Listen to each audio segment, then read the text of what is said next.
도로가 끊겼어요. 지금 이 아이가 숨을 거두고 있습니다. 총성과 절망이 끊이지 않던 분쟁의 땅 남수단. 저는 사라 키냐예요.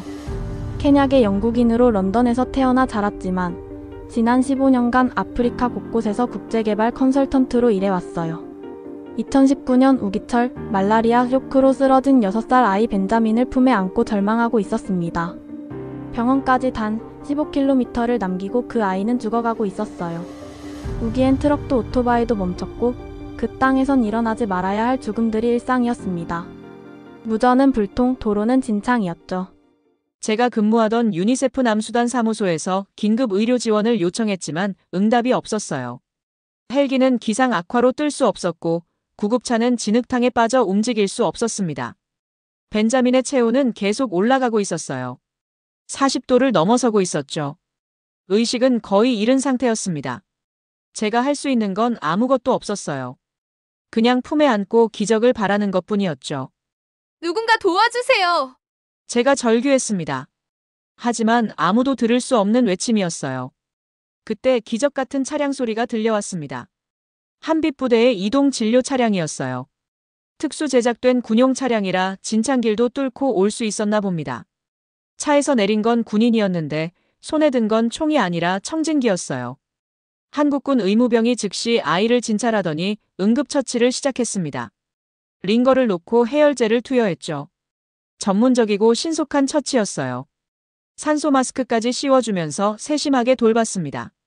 그리고 그들이 아이의 이름을 불러주었을 때 저는 울고 말았습니다. 벤자민, 괜찮아. 이제 안전해. 처음 보는 외국인이 죽어가는 아이의 이름을 기억하고 불러주는 그 순간.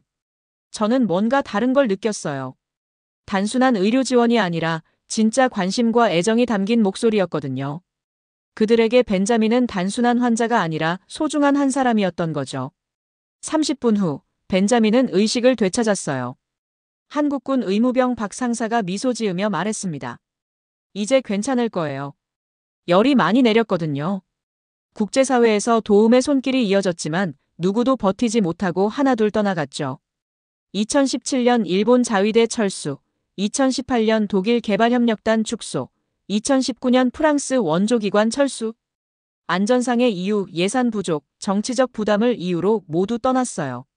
그런데 모두가 떠났던 그곳에 끝까지 남은 단 하나의 나라가 있었습니다. 바로 대한민국이었어요. 총 대신 삽을 들고 자원 대신 생명을 먼저 바라보며 그들은 묵묵히 그 땅을 걸었습니다. 한빛부대는 단순한 파병이 아니었어요.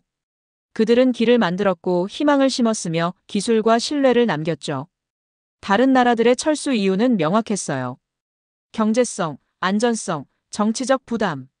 모두 합리적인 판단이었습니다. 하지만 한국은 달랐어요. 숫자로 계산되지 않는 가치를 봤던 거죠. 그리고 시간이 흐른 지금 남수단은 한국을 지원국이 아닌 동반자로 부르고 있습니다. 모두가 이익을 따질 때 한국은 사람을 먼저 보았어요. 그 작지만 깊은 선택이 한 나라의 운명을 바꿔놓고 있었습니다. 5년 후 제가 다시 남수단을 찾았을 때 놀라운 변화를 목격했어요. 벤자민은 외교관이 되어 있었고 한국어를 유창하게 구사하고 있었습니다. 한빛부대가 심은 씨앗이 자라나고 있었던 거죠. 세계는 다시 주목하기 시작했습니다. 왜 유독 한국만이 그곳에서 살아남을 수 있었는지. 그 해답은 대한민국이 보여준 묵묵한 11년의 진심 속에 있었습니다. 저는 그 진심을 직접 목격한 증인으로서 이 이야기를 들려드리고 싶어요. 2024년 저는 영국 NGO의 남수단 개발 프로젝트로 다시 남수단을 찾았습니다. 5년 만에 재방문이었어요. 이번에는 단순한 현장 방문이 아니라 남수단 정부가 요청한 공식적인 성과 평가를 위해서였습니다. 사실 출발 전부터 이상한 보고서들을 받고 있었습니다. 다른 선진국들은 대부분 철수했는데 한국만 계속 활동하고 있다는 내용이었어요. 국제개발 분야에서 15년 일한 저로서는 이해하기 어려운 현상이었죠. 보통은 위험도가 높아지면 모든 국가가 비슷한 패턴으로 움직이거든요. 런던에서 받은 사전 브리핑 자료를 보니 더욱 의아했습니다.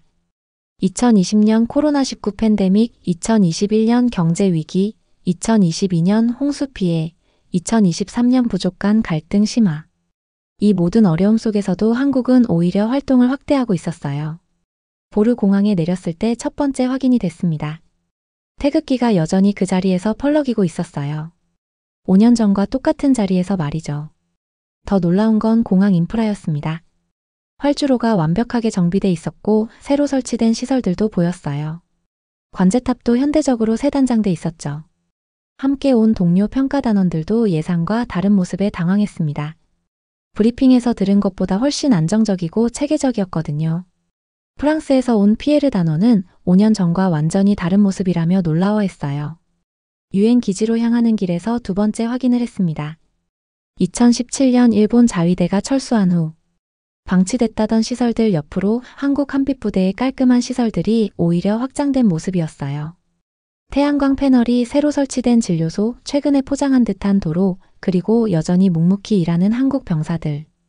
길가에서 만난 현지 주민들의 반응도 흥미로웠습니다.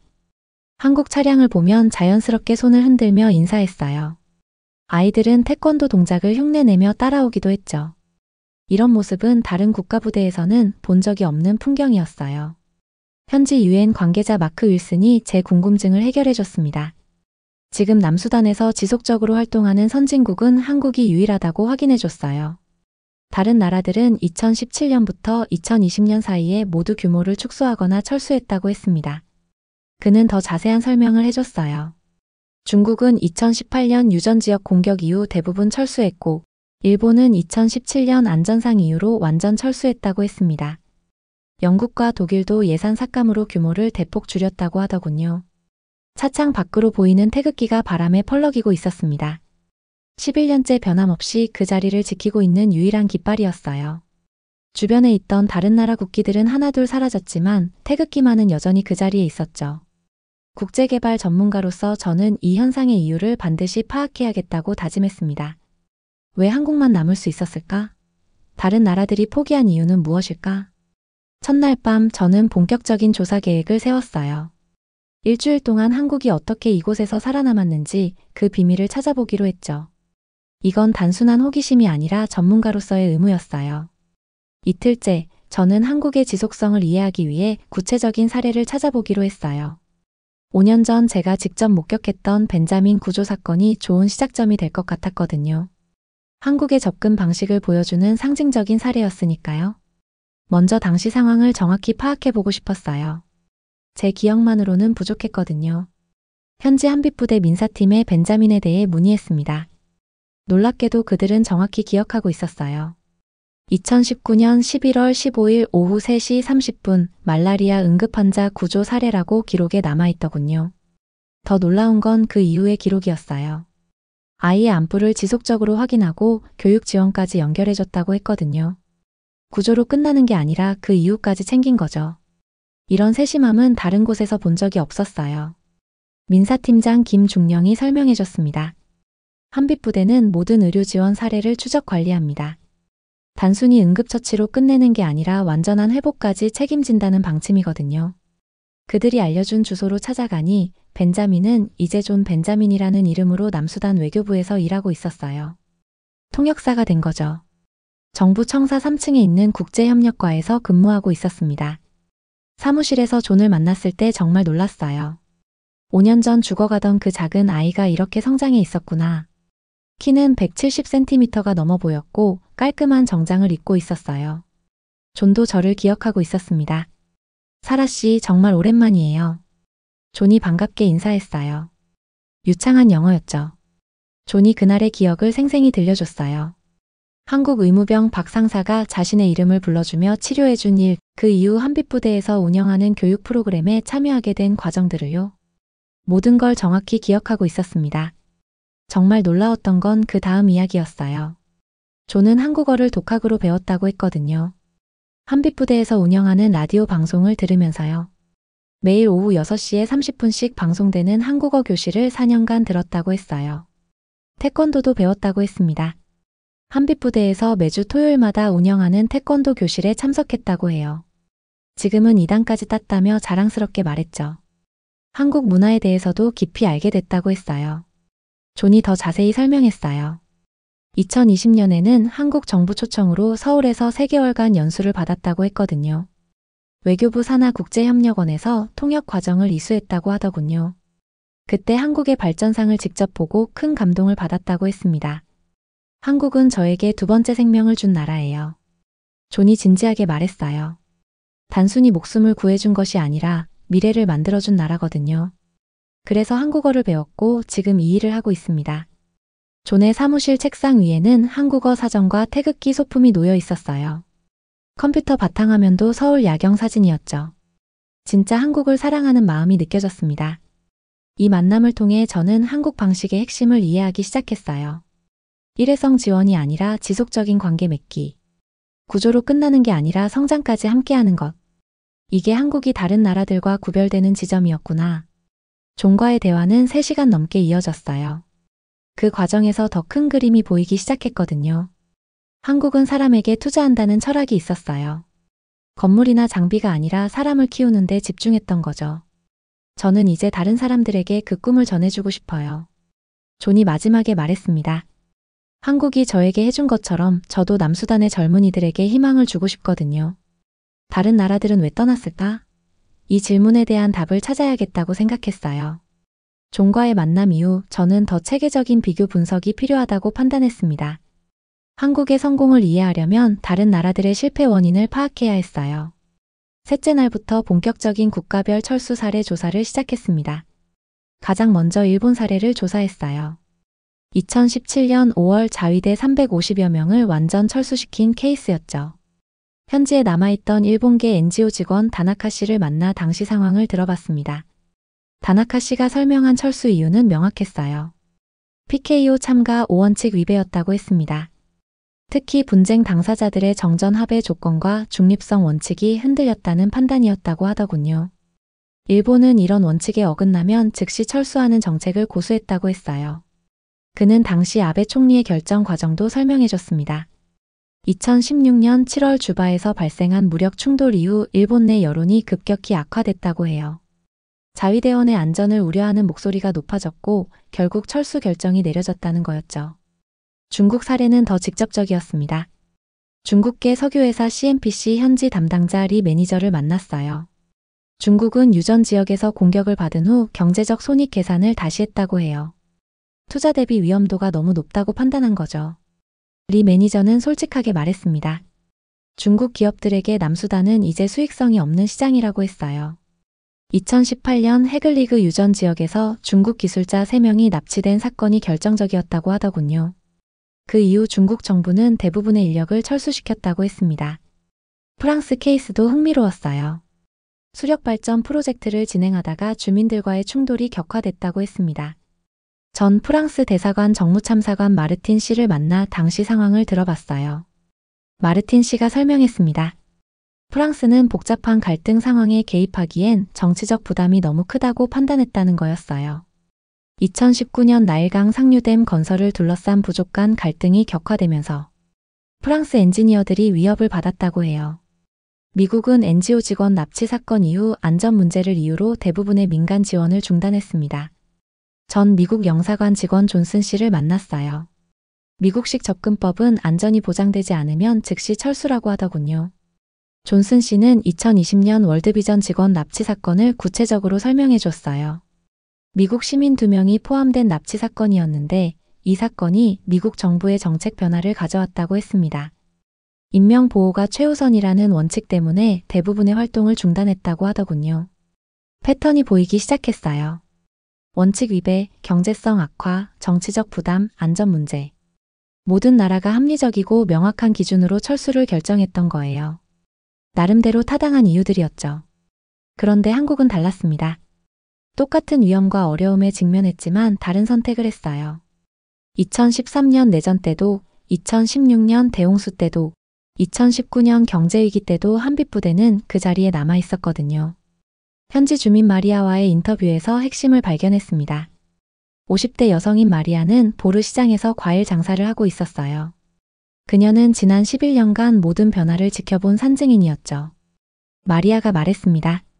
다른 나라들은 문제가 생기면 우리를 두고 떠났지만 한국은 우리와 함께 그 문제를 해결하려고 했다는 거였어요. 2016년 홍수 때 한빛부대는 주민들과 함께 제방을 쌓았고 2019년 경제위기 때는 직업교육을 늘려서 일자리를 만들어줬다고 했습니다. 3일간의 조사를 마치고 나니 명확해졌습니다. 철수와 잔류의 차이는 관점의 차이였어요. 프로젝트 중심 대 관계 중심, 단기적 성과 대 장기적 신뢰, 위험 회피 대 위험 관리. 이 차이가 11년을 버티게 한 원동력이었구나. 이제 그 결과를 확인해 볼 차례였습니다. 해시태그 챕터 4/파트너가 되기를. 넷째 날 예상치 못한 연락이 왔습니다. 남수단 외무부에서 저와 평가단에게 특별회의를 요청한 거예요. 제가 진행하고 있던 조사 내용이 알려졌나 봅니다. 존이 통역으로 참석한다고 했어요. 아침 10시 외무부 청사 1층 대회의실로 향했습니다. 회의실에 들어서니 분위기가 심상치 않았어요. 외무장관을 비롯해 기획재정부, 교육부, 보건부, 건설부 장관들이 모두 참석해 있었어요. 이건 단순한 브리핑이 아니었죠. 외무장관 제임스 웡이 직접 말을 꺼냈습니다. 사라키냐 단장의 조사 활동을 주목하고 있었다고 했어요. 한국이 왜 남아있는지, 다른 나라들은 왜 떠났는지에 대한 분석이 정확하다고 평가하더군요. 장관이 계속 설명했습니다. 남수단 정부는 2022년부터 이런 분석을 바탕으로 새로운 전략을 수립해왔다고 했어요. 전통적인 원조 방식이 아닌 진정한 파트너십 모델을 찾고 있었다는 거였죠. 그리고 놀라운 제안이 나왔습니다. 우리는 이제 원조가 아닌 진정한 파트너를 원한다고 했어요. 그 파트너로 한국을 선택하고 싶다는 거였습니다. 11년간의 신뢰를 바탕으로 한 전략적 결정이라고 하더군요. 테이블 위에 두꺼운 제안서가 놓였어요. 무려 200페이지가 넘는 방대한 분량이었습니다. 6개 분야 협력 제안서였어요. 도로, 교육, 의료, 에너지, 통신, 식수 분야에서 한국과 전략적 파트너십을 맺고 싶다는 내용이었어요. 놀랍게도 한국어로 된 요약본도 준비돼 있었습니다. 30페이지 분량의 깔끔한 요약본이었어요. 번역 품질도 매우 높았죠. 제가 이 제안서 준비에 얼마나 걸렸는지 물었더니 장관이 미소 지었어요. 2년이라고 했습니다. 2022년부터 준비해온 프로젝트라고 하더군요. 다른 나라들의 철수를 지켜보면서 한국만이 진정한 파트너가 될 수 있다고 확신했다는 거였어요. 기획재정부 장관이 구체적인 내용을 설명했습니다. 단순한 원조가 아니라 상호 이익을 추구하는 윈윈 모델이라고 했어요. 남수단의 천연자원과 한국의 기술력을 결합한 공동개발 프로젝트라는 거였죠. 존이 통역하며 장관의 핵심 메시지를 전했습니다. 한국은 우리에게 물고기를 주는 게 아니라 물고기 잡는 법을 가르쳐준 유일한 나라라고 했어요. 그래서 한국과 함께 우리나라를 세워가고 싶다는 거였습니다. 교육부 장관이 구체적인 사례를 들어줬어요. 한국식 직업교육 모델을 전국으로 확산시키고 싶다고 했습니다. 현재 보르에서 운영 중인 한빛 직업기술학교의 성과가 너무 좋아서 다른 지역에서도 요청이 쇄도하고 있다고 하더군요. 보건부 장관도 비슷한 내용을 말했어요. 한국의 원격 진료 시스템과 모바일 헬스케어 기술을 도입하고 싶다고 했습니다. 지역별 격차가 큰 남수단에는 이런 기술이 꼭 필요하다고 하더군요. 이건 단순한 개발 원조 요청이 아니었어요. 동등한 파트너십 제안이었죠. 11년간 쌓아온 신뢰를 바탕으로 한 전략적 선택이었어요. 외무장관이 마지막으로 말했습니다. 11년 전 한국이 처음 왔을 때 우리는 도움이 필요한 나라였다고 했어요. 하지만 지금은 함께 성장할 수 있는 파트너가 됐다고 하더군요. 원조국에서 파트너국으로의 전환이었죠. 회의가 끝나고 나서야 깨달았습니다. 제조사가 남수단 정부의 이런 결정에 확신을 준 거구나. 객관적인 외부 평가자의 시선에서 한국의 독특함을 확인받은 셈이었어요. 이제 한국 측의 반응을 확인해 봐야 할 차례였습니다.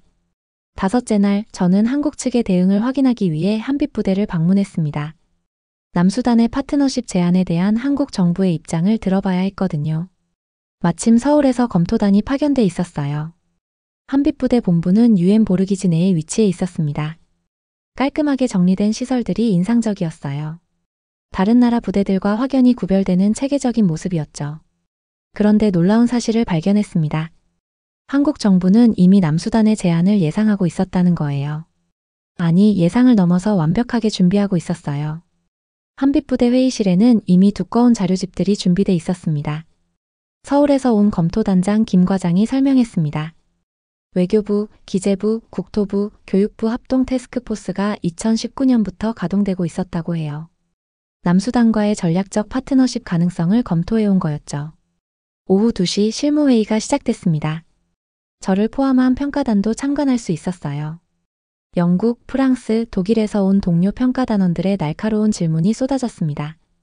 수십억 달러 규모의 프로젝트인데 리스크 관리는 어떻게 할 건지, 자금 회수는 가능한지, 테러 위험은 어떻게 대처할 건지. 한국 측 대응이 정말 놀라웠어요. 모든 질문에 대해 이미 준비된 답변이 있었습니다. 자원담보형 계약서, 단계별 성과지표, 위험도 평가서, 비상계획, 철수 시나리오까지. 심지어 남수단 내 지역별 위험도 지도까지 준비돼 있었어요. 영국 동료 로버트가 물었습니다. 만약 2013년과 같은 내전이 다시 발생하면 어떻게 할 거냐고요? 한국 측에서는 즉시 상세한 대응 매뉴얼을 꺼내들었어요. 상황별 대피 계획, 핵심 인력 보호 방안, 자산 보호 계획까지 모든 게 준비돼 있었습니다. 프랑스 동료 피에르는 경제성을 물어봤어요. 투자 회수 기간과 수익률 전망이 어떻게 되는지 말이죠. 한국 측에서는 10년 단위 장기 투자 계획을 보여줬어요. 단기 수익보다는 장기적 관계 구축에 중점을 둔다고 했습니다. 제가 이 모든 자료를 언제부터 준비했는지 물었더니 검토단장 김 과장이 솔직하게 답했습니다. 2019년부터라고 했어요. 무려 5년간 준비해온 프로젝트라는 거였죠. 더 놀라운 건 그 이유였어요. 다른 나라들이 하나씩 철수하는 과정을 지켜보면서 언젠가는 남수단이 이런 제안을 할 것이라고 예측했다는 거였습니다. 그래서 미리 모든 리스크를 분석하고 대안을 준비해뒀다고 했어요. 한빛부대 부대장 박대령이 추가 설명을 했습니다. 현장에서 11년간 활동하면서 남수단 정부의 변화를 지켜봤다고 해요. 초기에는 단순한 원조를 원했지만 점차 자립 의지가 강해지는 걸 느꼈다고 했습니다. 독일 동료 한스가 속삭였습니다. 한국은 우리가 질문하기 전에 이미 우리의 걱정을 알고 있었다고 했어요. 15년간 국제개발 분야에서 일했지만 이런 수준의 준비는 처음 본다고 하더군요. 오후 4시 질의응답이 계속됐습니다. 한국 대표팀은 모든 질문에 체계적으로 답변했어요. 법적 근거, 재정 계획, 기술 이전 방안, 인력 양성 계획까지. 정말 빈틈이 없었습니다. 검토단장이 마지막으로 핵심을 말했습니다. 우리는 11년간 남수단에서 함께 해왔다고 했어요. 2013년 내전, 2016년 홍수, 2019년 경제위기, 2020년 코로나19, 2022년 부족 갈등. 모든 위기를 함께 겪으면서 남수단을 깊이 이해하게 됐다는 거였어요. 그 순간 깨달았습니다. 신뢰는 하루아침에 만들어지는 게 아니구나. 11년이라는 시간과 5년간의 치밀한 준비. 이게 진짜 파트너십의 기초였어요. 이제 그 결과물을 현장에서 확인해 볼 시간이었습니다. 여섯째 날, 저는 한국 측의 준비가 실제로 어떤 성과를 내고 있는지 현장 확인에 나섰습니다. 11년간의 활동과 5년간의 준비가 만들어낸 결과물을 직접 보고 싶었거든요. 존이 안내를 자청했어요. 자신이 직접 경험한 한국식 교육 시스템을 보여주고 싶다고 했습니다. 첫 번째로 방문한 곳은 한빛부대가 운영하는 라디오 수신소였어요. 존이 한국어를 독학했다던 바로 그곳이었죠. 보르 시내 중심가에 위치한 2층 건물이었어요. 놀라운 건 이제 남수단 사람들이 직접 운영하고 있다는 사실이었어요. 현지 직원 마이클이 자세히 설명했습니다. 한국인 교관들이 3년간 기술을 전수해줬다고 했어요. 방송 장비 운용법, 콘텐츠 제작 기법, 청취자 관리까지 모든 걸 가르쳐줬다고 하더군요. 이제는 완전히 현지화됐다고 했습니다. 방송 내용도 크게 확대됐어요. 한국어 교육뿐만 아니라 농업기술, 보건정보, 직업교육, 생활상식까지 다양한 프로그램을 운영하고 있었습니다. 하루 6시간씩 방송하는데 청취자가 10만 명을 넘는다고 했어요. 스튜디오에서 실제 방송 모습을 봤습니다. 현지 DJ가 유창한 한국어로 인사말을 하고 있었어요. 청취자들이 문자로 보내는 질문에 실시간으로 답변하는 모습이 인상적이었죠. 두 번째로 방문한 직업기술학교는 더욱 인상적이었습니다. 보르 외곽에 위치한 대규모 캠퍼스였어요. 한국에서 연수를 받고 돌아온 남수단 사람들이 직접 아이들을 가르치고 있었거든요. 교장 선생님 사무엘이 학교를 안내해줬습니다. 총 15개 과정을 운영하고 있다고 했어요. 용접, 전기, 자동차 정비, 컴퓨터, 요리, 재봉, 농업, 축산, 건설, 목공까지. 현지에서 필요한 모든 기술을 가르치고 있었습니다. 교사 마이클이 자랑스럽게 설명했어요. 2020년 한국에서 6개월간 새마을 운동과 농업 기술을 배웠다고 했습니다. 귀국 후 그 지식을 200명이 넘는 학생들에게 전수하고 있다고 하더군요. 졸업생들의 취업률이 85%를 넘는다고 자랑했어요. 실습실을 둘러보니 정말 체계적이었습니다. 최신 장비들이 갖춰져 있었고 안전 수칙도 철저히 지켜지고 있었어요. 학생들의 눈빛이 살아있었습니다. 진짜 배우고 싶어하는 열정이 느껴졌어요. 교실에서 아이들이 한글로 자기 이름을 쓰는 모습을 봤어요. 서툴지만 정성스럽게 한 글자 한 글자 써내려가는 모습이 감동적이었습니다. 8살 그레이스가 저에게 한국어로 인사했어요. 태권도 시범까지 보여주는 모습이 정말 사랑스러웠어요. 세 번째로 방문한 곳은 한빛 농장이었습니다. 보르에서 20km 떨어진 곳에 위치해 있었어요. 2014년부터 시작된 이 농장은 이제 완전히 남수단 정부가 운영하고 있었습니다. 총 면적이 300헥타르에 달하는 대규모 농장이었어요. 농장 관리자 존슨이 상세히 설명해줬습니다. 한국의 농업 기술이 현지 환경에 맞게 적응되어 6개 지역으로 확산됐다고 했어요. 옥수수, 수수, 땅콩, 참깨 등 다양한 작물을 재배하고 있었습니다. 가장 인상적이었던 건 스마트팜 기술이었어요. 한국에서 도입한 IoT 센서와 자동 관계 시스템이 설치돼 있었습니다. 모바일 앱으로 농장 상황을 실시간 모니터링할 수 있었어요. 존슨이 말했습니다. 한국은 떠나지 않을 거라고 했어요. 우리가 스스로 할 수 있게 만들어줬기 때문이라고 하더군요. 이제 우리가 다른 지역 농민들을 가르칠 차례라고 했어요. 네 번째로 방문한 곳은 보르 종합병원이었습니다. 한빛부대가 지원해서 현대적으로 개보수한 병원이었어요. 특히 응급실과 수술실이 최신 장비로 갖춰져 있었습니다. 병원장 피터 박사가 설명했습니다. 한국의 의료진들이 3년간 현지 의료진을 교육했다고 해요.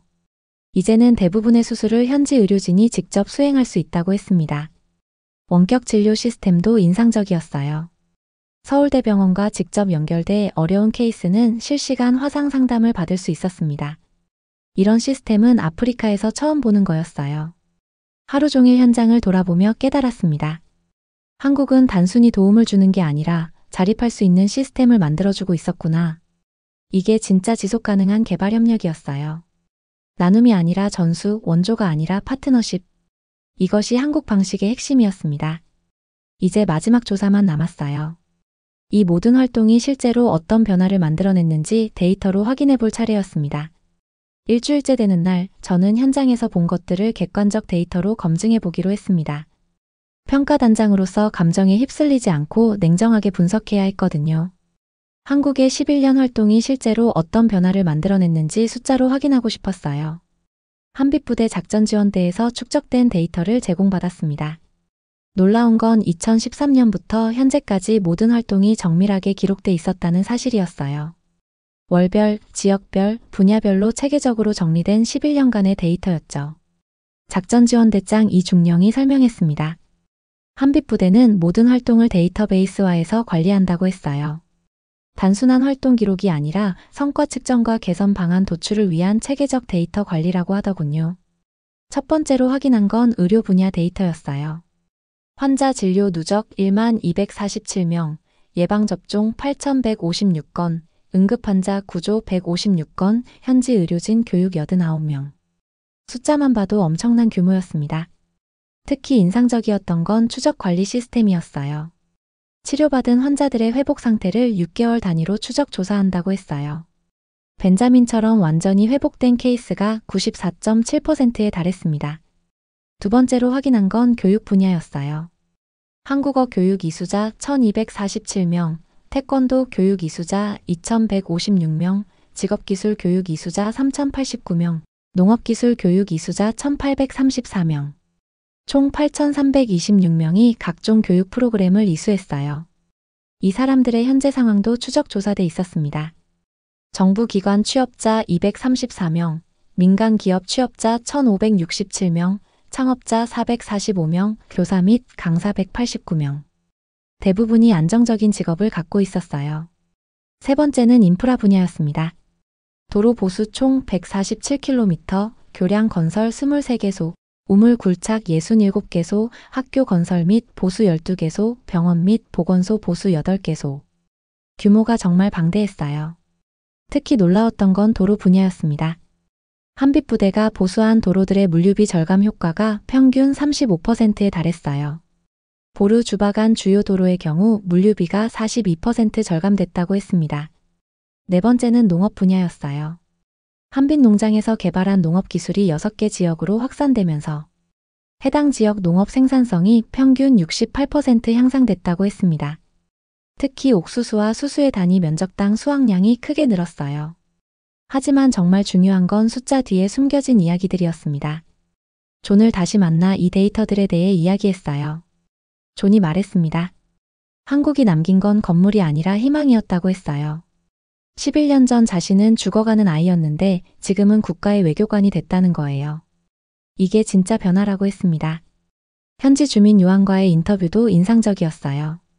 55세인 요한은 한빛 농장에서 농업 기술을 배워 지금은 자신의 농장을 운영하고 있었습니다.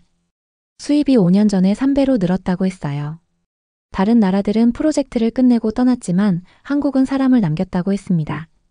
교사사라도 비슷한 이야기를 해줬어요.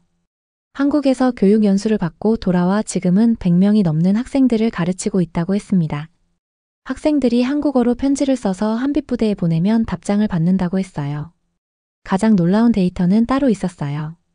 한빛부대가 직간접적으로 영향을 준 사람들의 수가 무려 45,678명에 달했다는 거였습니다. 보르 지역 전체 인구의 약 30%에 해당하는 숫자였어요. 한빛부대 민사반장 김소령이 설명했습니다. 우리가 가장 자랑스럽게 생각하는 건 이 숫자들이라고 했어요. 건물은 언젠가 무너지지만 사람은 계속 성장하고 다른 사람들을 키워낸다고 하더군요. 마지막으로 확인한 건 경제적 파급 효과였어요. 한빛부대의 11년간 활동으로 인한 지역 경제 성장 효과가 연평균 3.7%에 달했다고 했습니다. 이는 남수단 전체 평균인 1.2%를 크게 웃도는 수치였어요. 데이터 분석을 마치고 나니 명확해졌습니다. 냉정한 평가자로서 객관적 수치를 봤지만 그 숫자들 속에서 11년간 한 번도 포기하지 않은 진심을 읽을 수 있었어요. 단순한 원조가 아니라 진짜 파트너십의 결과였습니다. 이제 최종 결론을 내릴 시간이었습니다. 일주일간의 조사를 마친 저는 평가단 최종 회의를 위해 보고서를 작성했어요. 처음 남수단에 도착했을 때는 단순히 한국이 어떻게 살아남았는지 궁금했거든요. 하지만 이제는 확신이 생겼습니다. 한국은 살아남은 게 아니라 성장했던 거예요. 오전 9시 UN 보르기지 내 회의실에 평가단이 모였습니다. 영국, 프랑스, 독일, 미국에서 온 동료들과 저 그리고 남수단 정부 관계자들이 참석했어요. 존도 마지막 회의에 통역사로 참석했죠. 일주일 전 그는 단순한 통역사였어요. 하지만 이제는 제 조사의 핵심 증인이자 한국 방식의 살아있는 증거였습니다. 그의 성장 과정 자체가 한국이 남수단에 남긴 변화의 상징이었거든요. 회의실에 들어서니 동료 평가단원들이 기다리고 있었어요. 모두들 저의 결론이 궁금한 표정이었죠. 일주일 동안 제가 진행한 체계적 조사 내용을 모두 지켜봤거든요. 그들도 나름대로 놀라워했어요. 독일 동료 한스가 먼저 말했습니다. 일주일간 사라의 조사를 지켜보면서 많은 걸 배웠어요. 자신도 15년간 국제개발 분야에서 일했지만 이런 사례는 처음 본다고 하더군요. 프랑스 동료 피에르도 비슷한 반응이었어요. 한국의 접근 방식이 기존의 개발협력 모델과 완전히 다르군요. 단기 성과가 아니라 장기 관계에 집중하는 방식이 인상적이었습니다. 미국 동료 존스는 더 구체적으로 평가했어요. 한국의 데이터 관리 시스템과 성과 추적 방식이 매우 체계적이라고 했거든요. 11년간 축적된 데이터의 품질이 놀라울 정도라고 하더군요. 영국 동료 로버트는 경제적 관점에서 분석했어요. 한국의 투자 대비 성과가 다른 어떤 국가보다 높다고 했습니다. 특히 인적 자원 개발 분야에서 뛰어난 성과를 보이고 있다고 평가했어요. 저는 보고서 서명을 앞두고 마지막으로 생각해봤어요.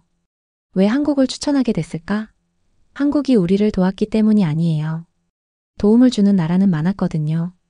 하지만 끝까지 남아서 함께 성장한 나라는 한국뿐이었어요. 동료들이 제게 최종 결정을 확인했습니다. 모든 평가단원의 의견이 일치해야 공식 보고서가 완성되거든요. 저는 존을 바라봤어요. 5년 전 죽어가던 그 아이가 지금은 당당한 외교관이 되어 있었죠. 11년간 한국이 만들어낸 변화의 상징이었어요. 그리고 앞으로도 계속 성장할 가능성의 상징이기도 했습니다. 저는 한국을 추천합니다. 제가 명확하게 말했어요. 한국이 우리를 도왔기 때문이 아니라 우리가 믿을 수 있는 유일한 나라였기 때문입니다.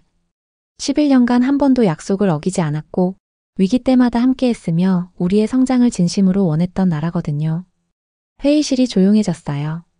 일주일간 제가 조사한 모든 내용이 이 한 문장으로 압축됐거든요. 동료들도 고개를 끄덕였습니다. 로버트가 말했어요. 저도 같은 결론에 도달했습니다.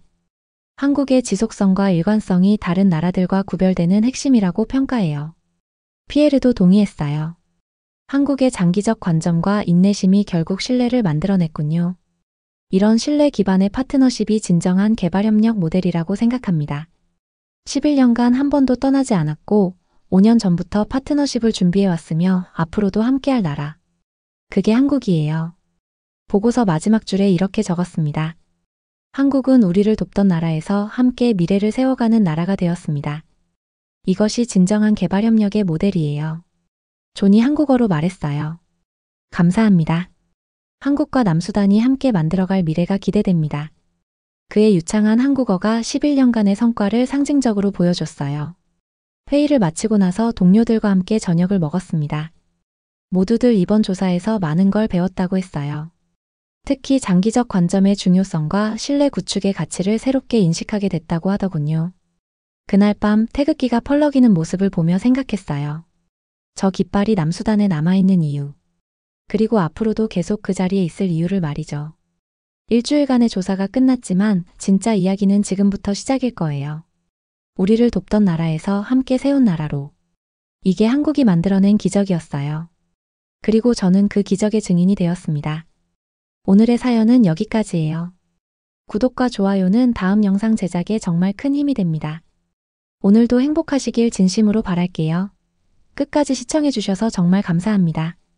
더 좋은 이야기로 찾아뵙겠습니다.